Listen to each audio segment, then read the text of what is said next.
भगवते वासुदेवाय. तर आपण श्रीमद भागवत महापुराण पाहत आहोत आणि त्यातील हा आपला 11व्या स्कंदातील अध्याय 19व्या अध्यायामध्ये आपण ज्ञान, भक्ती आणि नियमादी साधनांचे वर्णन पाहणार आहोत. श्री भगवान म्हणतात, फक्त तर्कावर अवलंबून न राहता ज्याने उपनिषदादी शास्त्रांचे ज्ञान प्राप्त करून आत्मसाक्षात्कार करून घेतला आहे, त्याने हे विश्व ही केवळ माझ्यावर भासणारी माया आहे हे जाणून नंतर ते ज्ञानसुद्धा माझ्यातच सोडून द्यावे. ज्ञानी पुरुषांचे देह, फळ, त्याच्या प्राप्तीचे साधन, स्वर्ग आणि मोक्षसुद्धा मीच आहे. माझ्याशिवाय दुसऱ्या कोणत्याही पदार्थावर तो प्रेम करीत नाही. ज्ञान आणि विज्ञानाने संपन्न असलेले सिद्ध पुरुषच माझ्या खऱ्या स्वरूपाला जाणतात, म्हणून ज्ञानी मला सर्वांपेक्षा अधिक प्रिय आहेत. ज्ञानी पुरुष ज्ञानाने मला आपल्या अंतःकरणात धारण करतो. ज्ञानाच्या एका अंशाने सुद्धा जी सिद्धी मिळू शकते ती तपश्चर्या, तीर्थयात्रा, जपजाप्य, दान किंवा अन्य कोणत्याही पवित्र क्रियांनी पूर्णपणे मिळत नाही. म्हणून उद्धवा, तू ज्ञानसहित आत्मस्वरूपाला जाणून घे आणि नंतर ज्ञान विज्ञानाने संपन्न होऊन भक्तिभावाने माझे भजन कर. मुनींनी ज्ञान विज्ञान रूप यज्ञाने आपल्याच अंतःकरणात असलेल्या सर्व यज्ञांचा अधिपती असा मला उद्देशून यज्ञ करून परमसिद्धी मिळवली आहे. हे उद्धवा, देह, इंद्रिय व देवता यांचा समुदाय असलेले हे शरीर ही केवळ माया आहे, याचाच तू आश्रय घेतला आहेस. हे आधी व शेवटी नसून मध्येच असते. जन्म इत्यादी 6 विकारसुद्धा याचेच असतात. जे आधी असत नाहीत, शेवटी असत नाहीत, ते मध्येही असत नाहीत, अशा या शरीराशी तुझा काय संबंध आहे?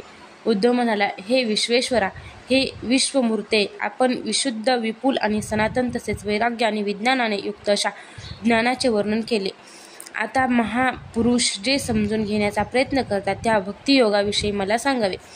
हे प्रभो, या घोर संसार मार्गावर मी 3 तापांनी होरपळून अत्यंत दुःखी झालो आहे.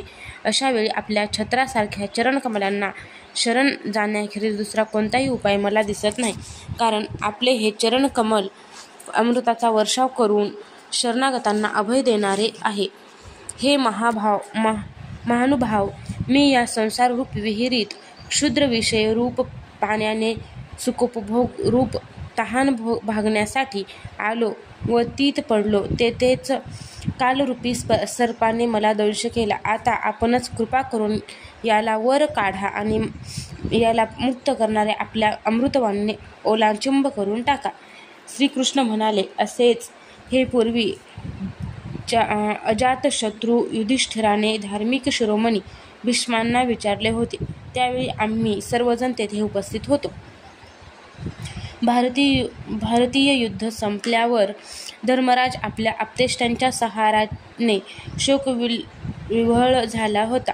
तेव्हा त्याने भीष्माकडून पुष्कळ धर्मांचे विवरण ऐकल्यानंतर मोक्षाच्या साधनांसंबंधित प्रश्न विचारला होता. त्यावेळी भीष्माच्या तोंडून ऐकलेले धर्म मी तुला सांगतो. ते ज्ञान, वैराग्य, विज्ञान, श्रद्धा आणि भक्तीने परिपूर्ण आहे. उद्धवा, ज्या ज्ञानाने प्रकृती, पुरुष, महतत्व, अहंकार आणि पंचतन्मात्रा ही 9, 5 ज्ञानेंद्रिय, 5 कर्मेंद्रिय आणि 1 मन ही 11, 5 महानुभूते आणि 3 गुण ही 8 अशी ही एकूण 28 तत्वेच सर्व कार्यामध्ये आहेत. तसेच या सर्वांमध्ये एकच परमात्मतत्व व्यापून आहे असे पाहिले जाते. तेच परोक्ष ज्ञान होय, हे माझे निश्चित मत आहे. ही 28 तत्वे न पाहता त्यात व्यापून असलेले एक परमात्मतत्वच अनुभवणे याला विज्ञान साक्षात्कार म्हणतात. तसेच त्यात तत्वापासून त्रिगुणात्मक पदार्थांची उत्पत्ती, स्थिती व लय होतात हे जाणावे. अशा प्रकारे जे परमात्मतत्व सुरुवातीला आणि शेवटी असते तेच एका कार्यातून दुसऱ्या कार्यात अनुस्यूत होत राहते आणि प्रलयकाळी उत्पन्न झालेले सर्व आपल्यामध्ये विलीन करून घेतल्यावर शेवटी ते शिल्लक राहते. तेच सततत्व होय. वेद, प्रत्यक्ष, इतिहास आणि अनुमान या 4ही प्रमाणांनी भेदबुद्धीचे अस्तित्व सिद्ध होत नाही. म्हणून विवेकी पुरुष भेदबुद्धीचा त्याग करतो. जसे या लोकातील भोग नाशवान आहेत, त्याचप्रमाणे यज्ञादी कर्मांच्या फलस्वरूप मिळणारी स्वर्गादी ब्रह्मलोकांपर्यंतची सर्व सुखे अमंगल, दुःखदायी आणि नाशवान आहेत असे विवेकी माणसाने जाणावे. हे पुण्यशील उद्धवा, भक्तियोगांचे स्वरूप मी तुला यापूर्वीच सांगितले आहे, परंतु तो ऐकण्याची तुला अतिशय आवड आहे, म्हणून मी तुला पुन्हा माझी भक्ती प्राप्त होण्याचे श्रेष्ठ साधन सांगतो.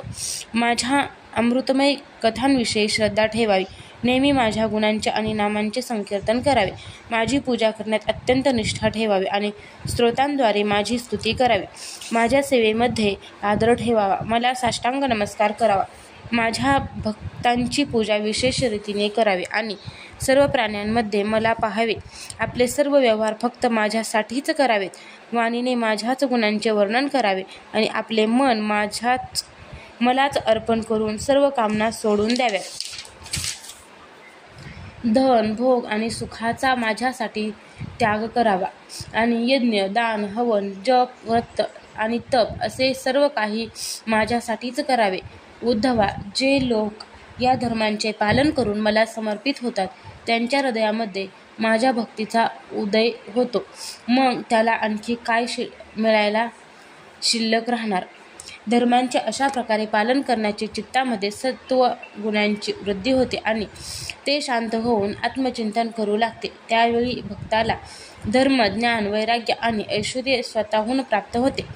तेच मन जेव्हा मिथ्या प्रपंचात रमून इंद्रियांसह इकडे तिकडे भरकटू लागते, तेव्हा ते चित्त रजोगुणाने व्यापून नश्वर विषयात गुंतते, तेव्हा त्याची स्थिती वरील स्थितीच्या उलट होते. उद्धवा, ज्याच्यामुळे माझी भक्ती उत्पन्न होते तोच धर्म होय, ज्यामुळे ब्रह्म आणि आत्मा यांच्या एकतेचा साक्षात्कार होतो तेच ज्ञान होय, विषयांपासून अलिप्त राहणे हेच वैराग्य होय आणि मादी सिद्धी हेच ऐश्वर्य होय.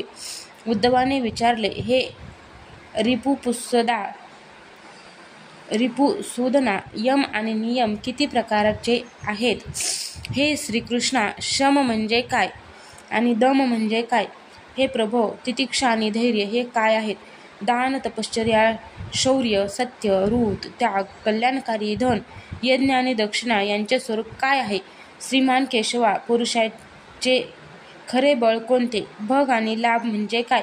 विद्या, लज्जा, श्रेष्ठ स्त्री तसेच सुख व दुःख हे काय आहेत?